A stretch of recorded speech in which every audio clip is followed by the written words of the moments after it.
Hey, what's going on everybody? This is Noble, and today I'm going to be sharing with you my Sky Striker Numeron deck profile. So this is actually a really fun deck.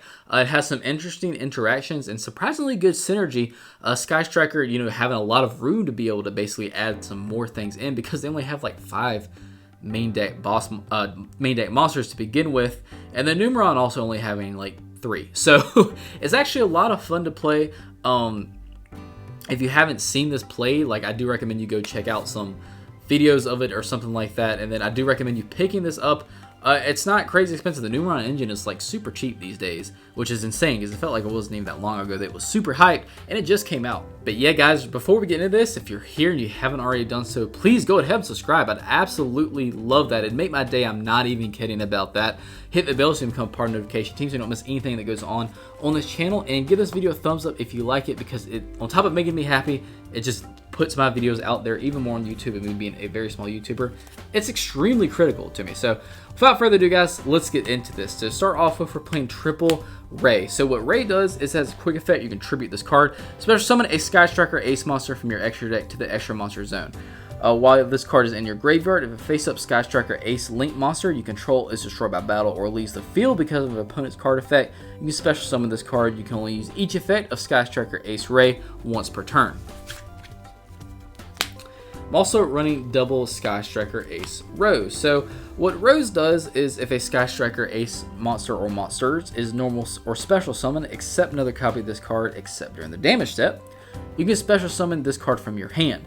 If an opponent's monster in the extra monster zone is destroyed by battle or leaves the field because of your card effect, while this card is in your graveyard, you can special summon this card. Then you can negate the effects of one face-up monster your opponent controls until the end of this turn. You only use each effect of Sky Striker Ace Rose once per turn. So on top of this card hitting the field, you also get to negate the effects of one of your opponent's monsters that doesn't target at all. So that is really cool, and it does get past a bunch of protection. Next up, playing Triple Numeron Wall. Numeron Wall is really cool if you control no cards except Numeron Wall or Walls. Quick effect, you can send this card from your hand or field to the graveyard and activate a Numeron network directly from your hand or deck. And the cool thing about that is your opponent can't ash it because it's activating directly from your deck. You're not adding it to your hand or special summoning it to the field. You're activating it from your deck, so your opponent can't ash it. So that's really cool. You can only use this effect of Numeron Wall once per turn. When you take battle damage, you can special summon this card from your hand, and if you do, end the battle phase after the damage step, which is also really nice. And then for the hand traps, I'm just running Triple Ash because it's Ash. I don't know what to tell you. And then also Triple Veiler if you wanted to swap this out. Like I always say, the hand trap package is very flexible and versatile, and you could basically throw in whatever you wanted to. If you want to throw in Gambler or something, you could do that.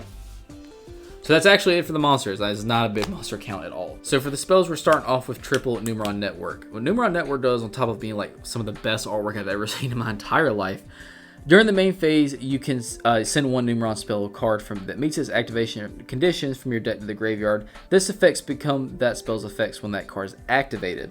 You can only use this effect of Numeron Network once per turn. Numeron Exceed monsters you control can activate effects without detaching materials. Freaking insane. And the next really crazy thing is we're going to be sending Numeron Calling to the graveyard and basically turboing out our Exceed monsters. If you wanted to bump this one down to 2, you could do that. I did it for a little bit. I just felt a little more comfortable with 3.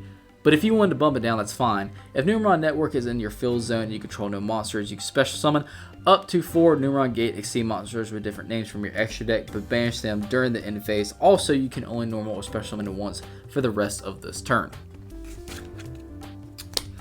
Running 1 Monster Reborn, 1 Terraforming, of course, 1 Rhoda, 1 Mind Control, and 1 Twin Twisters. On top of that, if you wanted to play a Harpy's Feather Duster or something, that's fine.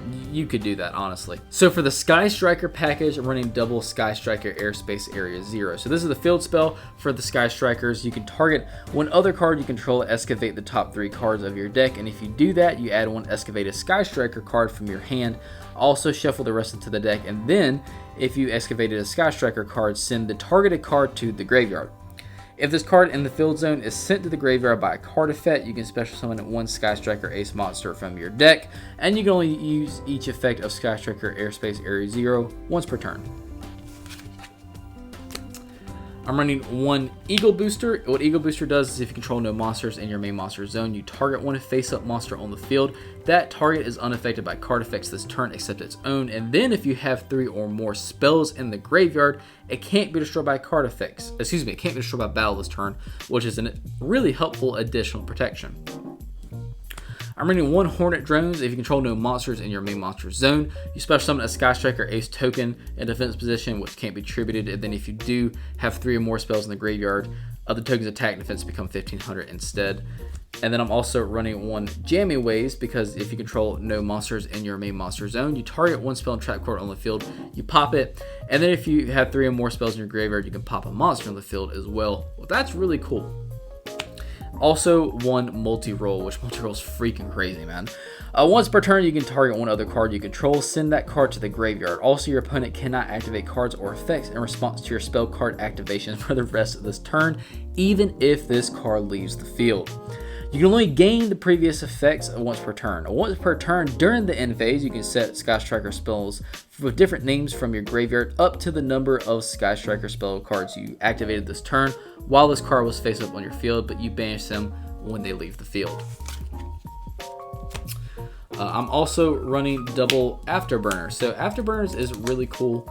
What it does is if you control no monsters in your main monster zone, you target a face-up monster on the field, destroy it, and then if you have 3 or more spells in your graveyard, you can destroy a spell trap card on the field. If you wanted to bump this one down, I mean, that's fine, you could do that, but I do use Afterburners quite a bit.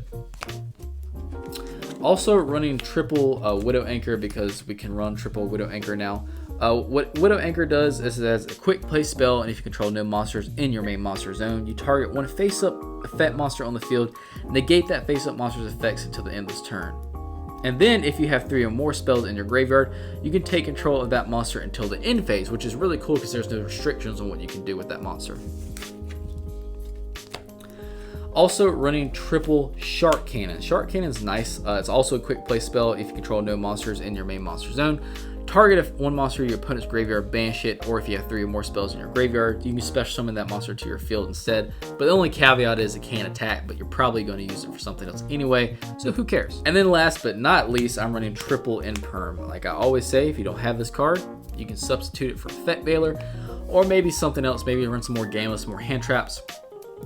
But if you do have access to it, it's a very helpful card to have, and it can definitely stop your opponent from maybe activating something that would ruin your day, and you don't want that. So if you have it, use it. If not, don't worry about it. There are substitutes out there. So that's it for the main deck, guys. Let's get into the extra deck. So for the extra deck, I'm running one number 1 Numeron Gate Ekum, one number 2 Numeron Gate Deve. I don't know how to say that one. One number 3 Numeron Gate Trini, and then one number 4 Numeron Gate Kedvari. And then one number C1, Numeron Gate Chaos Gate Sunya. And then on top of all that, one number S0 Utopic Zexal. Zexal is disgusting. I'm pretty sure absolutely everyone knows what Zexal does, but I'll read it for you just in case you don't. 3 number exceed monsters with the same rank. This card's original rank is treated as 1. You can also exceed this card by discarding a rank up magic normal spell, then using a Utopia monster you control as material. Transfer the materials to this card. This card's exceed summon cannot be negated. When exceed summon, your opponent's cards and effects cannot be activated. Gains 1,000 attack and defense for each material attached to it. Once per opponent's turn, quick effect.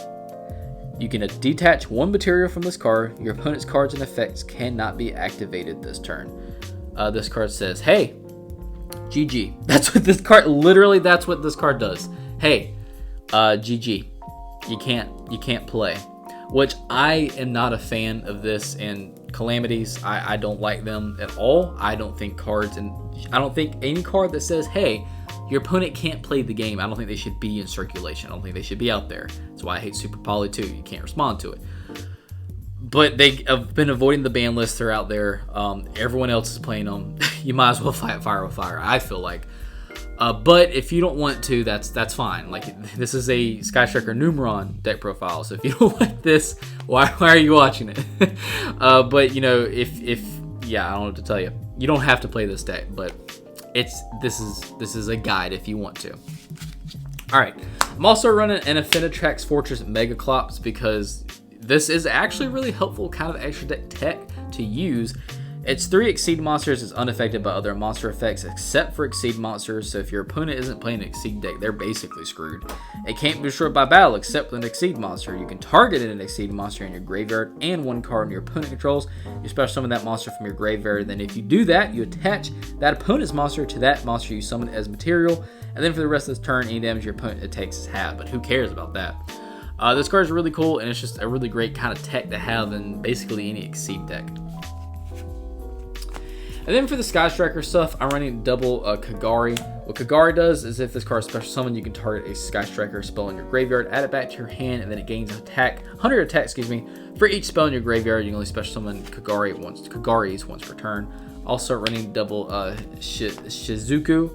Monsters your opponent controls lose 100 attack and defense for each spell in your graveyard, which, I mean, that can actually add up pretty quickly. Once per turn during the end phase, if this card was special summoned this turn, you can add 1 Sky Striker spell card from your deck to your hand with a name different from the cards in your graveyard. You can only special summon Sky Striker Shizukus once per turn. Running double Hayate. What Hayate does is you can only special summon Sky Striker Ace Hayates once per turn. This card can attack directly, and then after damage calculation, if this card battled, you can send a Sky Striker card from your deck to the graveyard. So basically, you get to attack directly, smack your opponent with at least 1500, and then Foolish Burial or something, which is cool. Running 1 Kana. What Kana does is if this card is special summon, you can target 1 face-up monster your opponent controls, and it cannot attack directly until the end of your opponent's turn.